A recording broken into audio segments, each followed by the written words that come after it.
Hello, this is Professor Gavor, and we're going to cover Chapter 6 of the McKean book, Building Better IT Leaders from the Bottom Up. I would anticipate that you could probably almost present this lecture yourselves at this point, having heard the previous 5. And it's not going to be a surprise that what makes a good IT leader probably also makes a good leader in general. And sticking with the theme in the Chapter 5 lecture, where this is as much about organizational dynamics as it is about IT at this point. This is the biggest duh I think I've ever said in a college class. Effective leadership has enormous benefits. To realize these benefits, leadership qualities should be explicitly recognized, reinforced, and rewarded at all levels of the IT organization. Again, if you take the words IT out, it could apply to anything. Having cut my teeth in the world of quality and total quality, one of the things that Keiichi Ishikawa used to say, and it was quoted in his book, What is Total Quality Control the Japanese Way? If there's no leadership from the top, stop supporting total quality management or total quality control. This applies to almost anything that's organizational wide. If there's no effective leadership and push and support from the top of the company, you'll have no success. So demanding that IT leadership be integrated with the business has to come from the CEO and a direct team. And they've got to want to have a CIO, Chief Information Officer, as part of their ranks. And then treat him or her as an equal. Even though that we know that in executive cabinets of most companies, CFOs tend to wield a little bit more power than everybody else. And depending on the nature of the company, the chief operating officer, the chief marketing officer, or the chief merchandising officer, depending on the kind of company it is, has a bit more power than others. But I think we've got to acknowledge that IT has to be up there in a C-level position. So when we talk about the changing role of the IT leader, I think in many companies, at least that I've experienced, the companies that I've experienced, the role has already changed. This is no longer traditional and hierarchical, and there's a growing acceptance that IT organizations must do a better job of inculcating, nice word, leadership behaviors in all their staff and integrating that leadership within the general leadership of the company. That's looking at all the objectives and strategies of the company and defining and crafting how IT fits and supports the tactical and strategic goals of the company.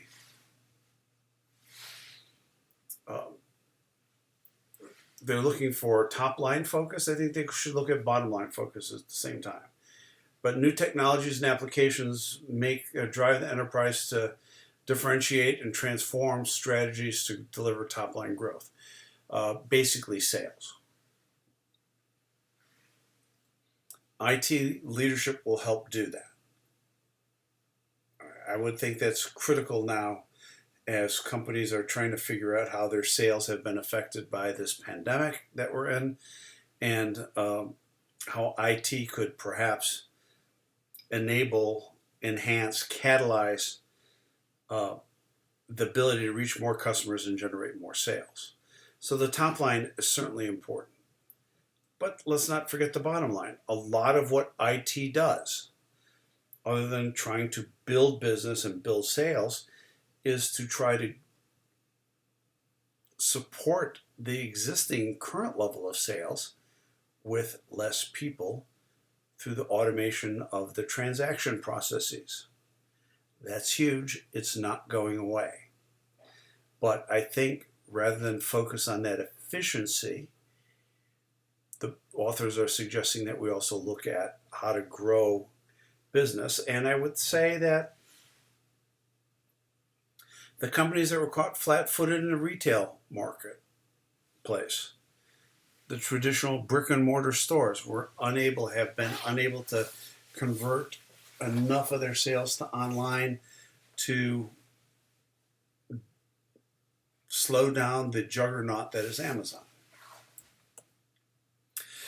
Credibility. Well, if IT says it's going to do something, it should do it. So you have to deliver on results. And so you have to have the skills and competencies to do what you say you're going to do. The problem I see with IT is not doing what they say they're going to do, but somehow creating a perception in top management that the results they promise are automatic. I've seen that myself. Again, my information is 12 years old, but if I'm telling you that we're going to be able to reduce our headcount by 30% in a specific area, it's not the moment you go live. It may be 2 years after you go live. You've got to be very clear about that. And that's where that clear communication and honest communication comes in. The next chapter is about creating a shared service organization. That has tremendous value in companies. But it happened 10 years after they implemented SAP. 10 years. And this was at one of the companies that was leading edge SAP implementers. But now there's paying tremendous benefits for them. So I would caution you to look out for that. Impact. I think this has happened as the world has computerized, the Internet of Things, the amount of information that's available, the ability to analyze, the ability to take that analysis and drive decisions with it. All of that has made IT an essential part of every company. Small companies, I think, still struggle with it. And, single proprietorship company, mom and pop ownership type companies may still not trust IT altogether. But I would say for the larger thriving companies, they all realize the value of this. So it must have a stronger organizational perspective, looking at decision-making, entrepreneurialism, risk assessment capabilities, blah, blah, blah. But the impact of IT is so huge so that the staff must have some of these skills in a stronger sense to be able to basically step up and sit at the business table as an equal partner.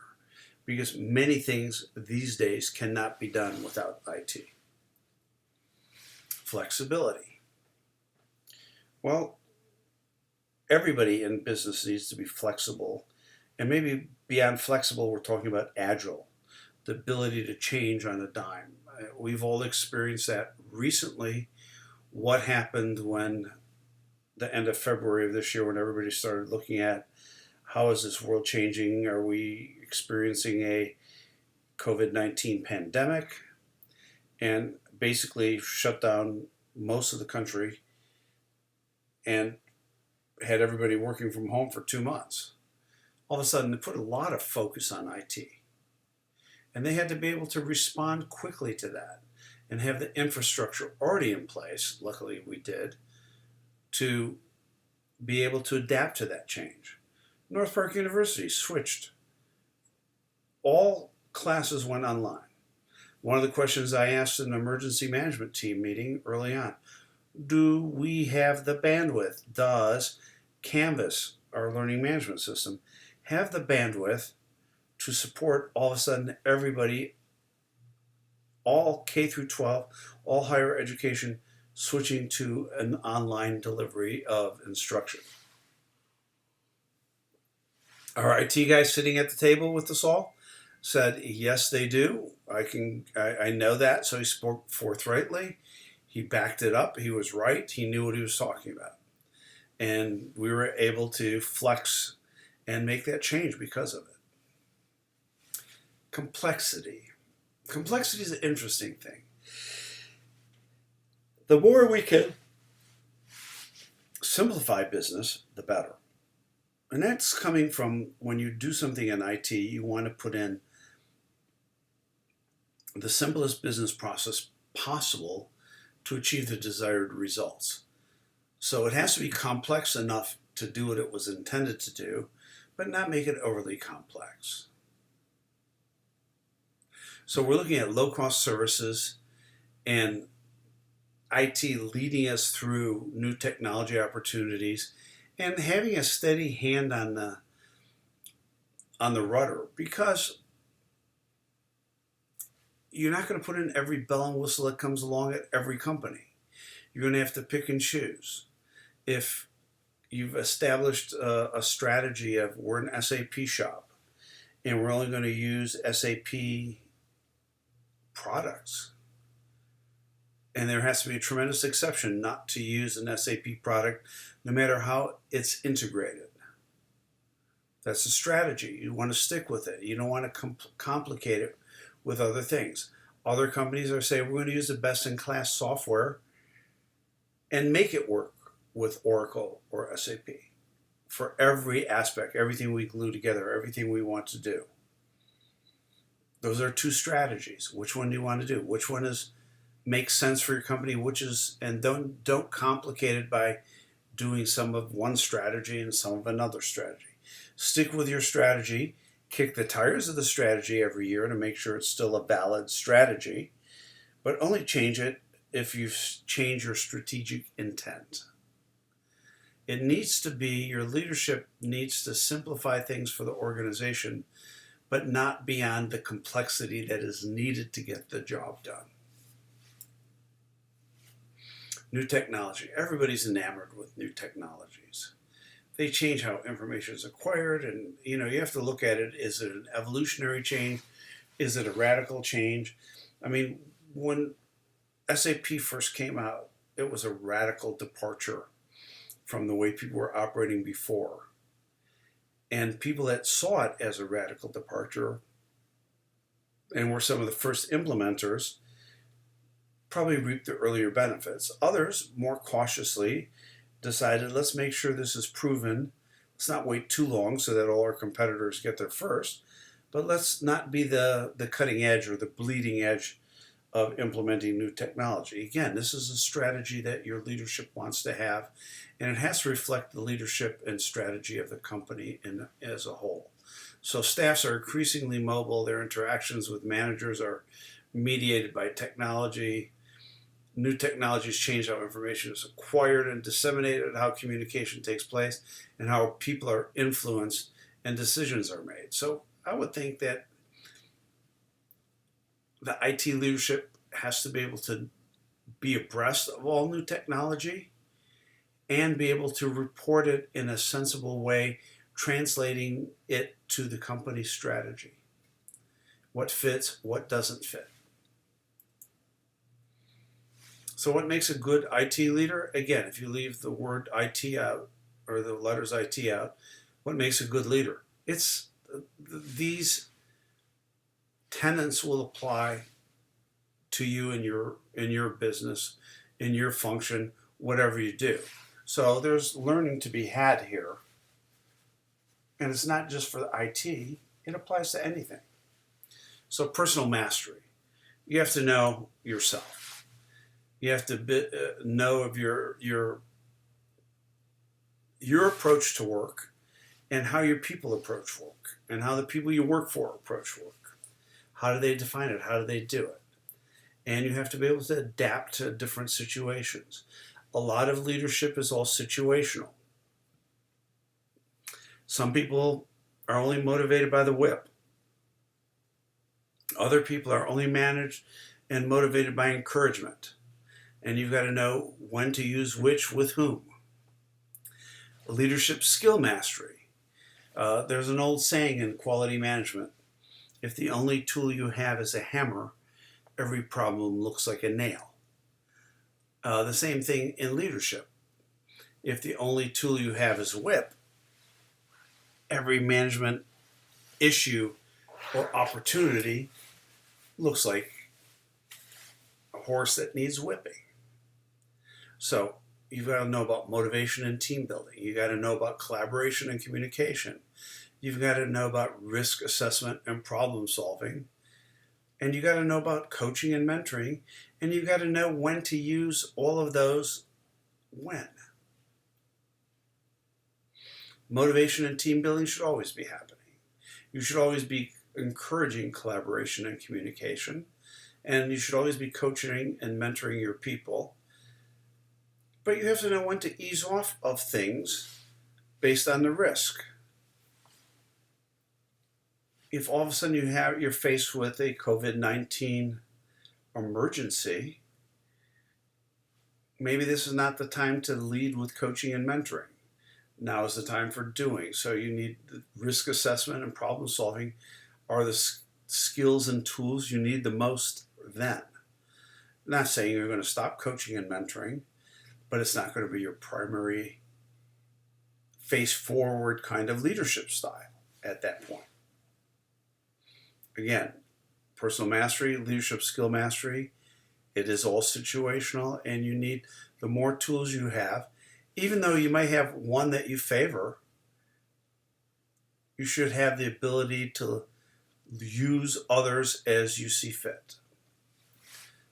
And of course, we've been hammering this home all along the previous 5 chapters as well. Business understanding. What's the strategic vision for the company? You have to have a solid understanding of the current operations, how the company is run, what the challenges are, and an understanding of the future direction the management and leadership of the company want to go in. You have to have an organizational understanding. Oftentimes, your IT projects, the reason you don't reap the benefits right off is because the organizational, the enterprise transformation takes longer to catch up to the IT implementation. So that is a critical part, the ability to execute enterprise transformation and have some change management skills organizationally, the organizational dynamics piece of this. You want your ability to integrate technology with people and processes. That's a socio-technical solution to things. It's the reason technology doesn't work well right out of the box is that people are still stuck in their legacy manner of doing the transactions that you've now modified and improved upon and made more efficient. And you've got to have the political savvy and be able to use effectively the different governance structures in your company. And believe me, it changes from company to company. And you've got to be able to adapt to that. So a good IT leader has to know much more than just IT. A good sales leader has to know more than just about the sales function. Every leader needs to know about motivating people. Warren Buffett's number 2, Charlie Munger, gave a commencement address at Harvard Business School. I think it was Harvard Business School, might have been Chicago, in which I think they printed a 15-page single-spaced thing of his address. And he was saying this single most important thing in management and leadership is motivating people. If you can succeed at that, you can get a lot done. What makes a good IT leader? Again, we don't need the word IT. Creating a supportive working environment. If your people all trust each other, they're accountable to each other, that's the first steps toward empowerment. I've taken over organizations. I've taken over a logistics organization in a global CPG company. And it was the dregs of the company. By the time I was done, and I did this at a second CPG company as well, people at first were sent to the logistics organization because they were ineffective in other parts of the organization. Well, when you fill the ranks of a function with people that are cast offs of other functions and they know it, it's a self fulfilling prophecy that the function will underperform. You could take some of the same people and motivate them differently and let them know we're here to make this better. How do you've been working here for a while, how do we make it better? All of a sudden, within a couple, 2, 3 years, you have people from other parts of the organization wanting to transfer into your function. That motivation piece is huge. And creating that supportive working environment, that esprit de corps with your people. Doesn't happen overnight, but if you can build the trust. I got to the point where I was taking people that were going to be let go in other parts of the organization. But I knew the people. I might not even have liked them, but I knew that they were solid citizens and pretty smart guys or girls. And I said, let's not let them go. I'll take them. I had a slot, put them in the slot. And then it was amazing to see what some of these people did when someone wanted them and put them in a position where they were allowed to shine within the confines of what I had. So, effective use of resources. Well, you don't do everything for everyone. I mean, that's part of what IT may have been at one point. But now we're picking and choosing. We're prioritizing the projects. We're concentrating on the biggest payoff areas. We're recognizing where resources should and should not be used. And we're looking to enhance people's abilities to do more and more as much as possible.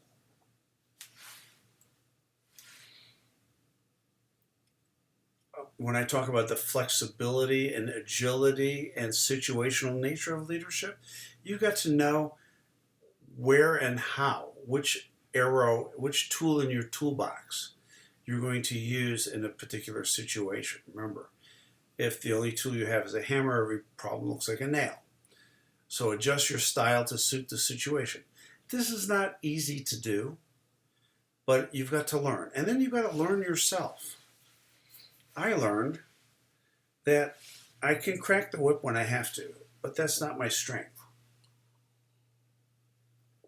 I learned, probably in this last third of my career, that I'm much better at not cracking the whip, but holding onto the reins. Give me pit bulls. And let me control the pit bulls.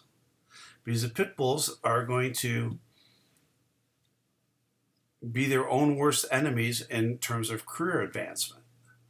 If I can pull the reins back on them, they're wonderful. They will get the job done, and if they take to my coaching and mentoring and I can scold them and be a little bit whip cracking and don't attack all the time, we could get a lot done. And that was very effective partnership for me. It was a win-win. They needed someone to hold the reins, and I was not the greatest whip cracker, so I had these pit bulls that, when I needed to, I could let loose on the leash and say attack, and they would go kill. But I didn't have to do it that often. So that's adjusting your style to suit the situation and knowing where your biases are in your style. That's important too. So the ability to gain business attention. If you start performing and achieving your objectives, people will pay attention. The ability to you want to articulate your contributions in business terms. Do we want to build it? We can't afford not to have a brand new warehouse, and I'll tell you why. Blah, blah, blah, lay it out, they're going to approve it. We can't afford not to implement this software package because we're behind all of our competitors, and they're about to reap the benefits of that and be able to either make more money or offer their products and services at a lower cost than we can. So it's this constant education. And people have some lore of what they think the IT system should look like or the logistics system should look like. And once you learn and realize that what everybody used to believe in is no longer true, then you can educate the rest of the company to your style to the right way of thinking. But it has to be done again situationally, and you have to educate and you have to be patient in how you do it. So there's flexible leadership styles. There's always commanding, the cracking the whip, do what I tell you. There's the pace setting, do as I do now. Well, boy, I've seen some people that are pace setting and commanding together. I had to struggle to keep up with them. Visionary, come on, let's go, let's come with me. Affiliative, people come first. Visionary and affiliative is a wonderful, wonderful combination. Coaching would be, hey, try this. Maybe we shouldn't do it that way. Try doing it this way. And democratic, what do you think? You've got to be able to use all of these and know when to use it. If you haven't a clue what to do, you want to say, what do you all think? And someone may have a great idea. If you know definitely what should be done, everybody's doing it wrong, and they all report to you, you can take the try this approach. People, I found, always respond. That's why I was able to transform organizations when I said people come first. If I let people know that I kind of believe that, or believed it more than in me than they did in other leaders they had, there's a tremendous allegiance that can be built. And so I said, like, my weakest part was command. Probably my second weekend was pace setting. The rest of these were my stronger suits, but I still knew when and how to use these when I had to. So effective leadership development requires what? There is some formal training. I attended internal classes. Any good organization should always provide leadership seminars and leadership studies and have outside people come in and do group exercises with the intent of helping people learn how to manage people better and learn something about the psychology of humans that, as an engineer, I never had. You want to talk about processes and practices. That's where I was strong. I mean, I cut my teeth in quality management and quality control. It's all about business processes and best practices. So that's something you want to learn. So the formal training in something you don't know to someone that understands processes and practices and best practices is probably a quicker learn. And you realize that you can't do many things without having the people part right. And it's not just command and control. Even in the Army, where it is command and control for the most part, the same principle still holds. You have to nurture the leadership and kind of earn that leadership. It's not your rank only. And then you need a supportive environment.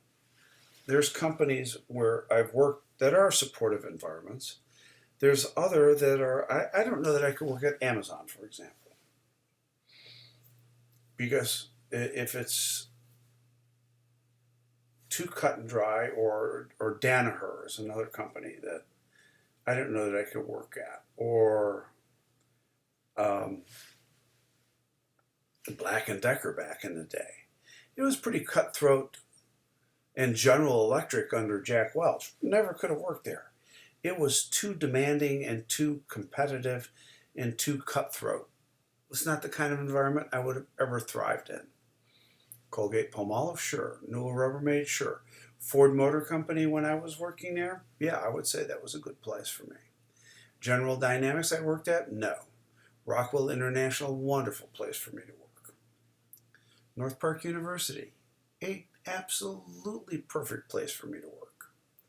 So if you end up in the wrong supportive environment, if your mindset and your strengths are here, and the company, everybody else in the company is working from here, you're going to have a hard time surviving that atmosphere as much as someone that's commanding and pace setting may have a hard time working in a company that's more like this, affiliative and coaching. Of course, it's not black and white. There's a continuum, and there's a lot of gray in the in between. But you know it when you work in a company that it's probably not the right place for you. And you definitely know it when you work in a company where, like, oh my, this is the most wonderful place I've ever worked. So, elements of a supportive environment. Well articulated, and I'm not even sure what that word means. Instantiated values. Well established values. A climate of trust, empowerment, clear and frequent communication, and accountability. Well, if those are all the things that you believe in, and the company has those, it's a supportive environment. If the supportive environment could be something different than that, and to thrive and survive and get stuff done in that company, you've got to have the skills that the company has. These are the ones that every company would claim to have. And most people looking to work someplace would want a company to have. So let's go for those. Elements of processes and practices. Well, I think the process and best practice mindset is critical in business these days. And how do you get people to do it? You establish job rotations, you have mentoring programs, you provide people opportunities for planning, budgeting, conflict resolution, service delivery, and financial reviews. And how those are done should be well defined and documented throughout the company. You want good standard operating procedures in the company. And they shouldn't be, like we talked about, that mix of complexity and simple. They should be simple enough to cover the complexity that is required. That's a subtle point. Many people miss it. But I think beyond what they've written here is, especially an IT manager, you have to understand the business process and how IT automates the transactions in that business process. And then you want the best practice business process to automate. You don't want to automate something suboptimal.